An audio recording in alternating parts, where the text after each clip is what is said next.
Hey Melbourne, Dr. Ian here. Welcome to the Now. Today I'm going to discuss what you don't know about your neck and how stress affects it. And also, most importantly, what you can do about it at home to help this very important part of our body.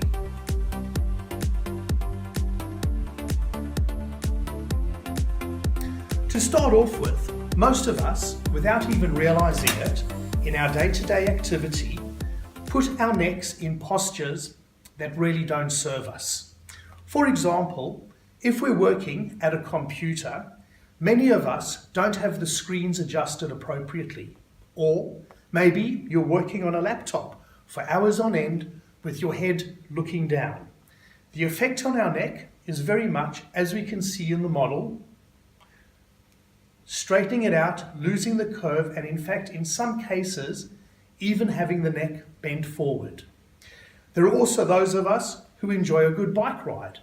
The problem is when we get into the posture for riding a bike, we actually exacerbate, overextend our necks, and this in itself can also cause problems. So what I'd like to do today is share with you several exercises that you can do regularly at home, at work, behind your desk, to help relieve the stresses that we place on our necks on a day-to-day basis. Now, the first exercise is really, as they all are, quite simple.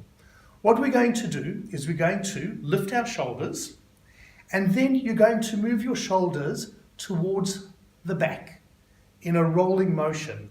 And this is to help get rid of the tension through the top of the shoulders, as well as the trapezius muscles, as well as the ones that are down the back between our shoulder blades. Let's see that again, thanks, Em. Notice, as Emma does the exercise, when she lifts her shoulders, she pauses for a moment, lifting, and then lets them roll back to do that stretch.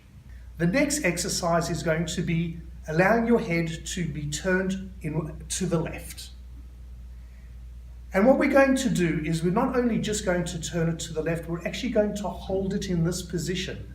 So the muscles involved in moving the head in that direction actually have time to have a bit of a stretch, and also it gives time for the nervous system and the muscle to kind of calibrate and get that position locked in. We're then going to move our head to the right, and again, hold it for approximately 3 to 5 seconds. Again, we're going to do somewhere around about 5 to 6 reps of this. Now, if we take our head back to neutral, the next exercise we want to do is looking up at the sky as far as you can and just letting the head stay like that for about 3 to 5 seconds. We're then going to go back to neutral, and then we're going to look down at our toes. And what this allows us to do, again, by having that pause, is lets the muscles and the nerves get a sense of what's happening, gets the muscles to stretch, the nervous system to monitor that. Once we've done that, and again, we're going to do this approximately 5 to 6 times, we're going to do the lateral bending of our head.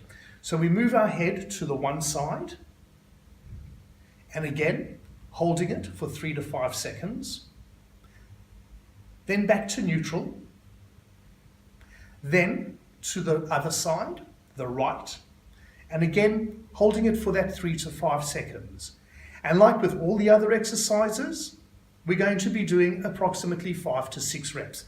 You can of course do more, 8 or 10. 5 is what I'd recommend as a minimum. And back to center. Now, the next exercise, which I'm going to refer to as following the points of the cross or a diamond, is you're going to start off looking up at the sky.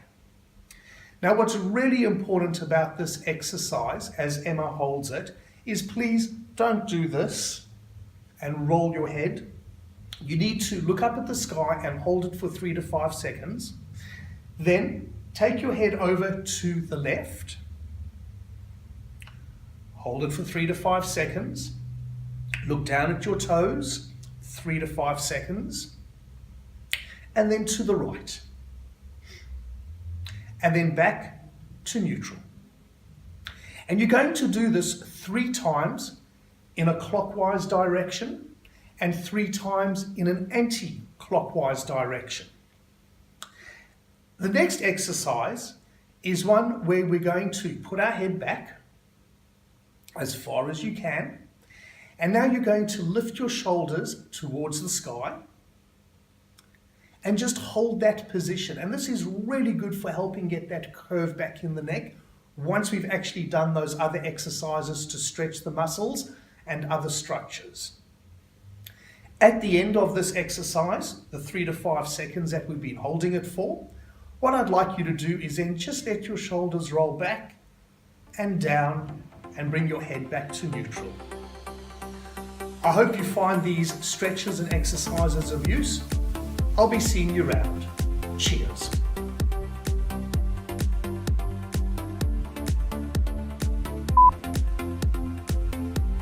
Then to the right. We're going to have to start again. Yeah. You know what happened? Yeah.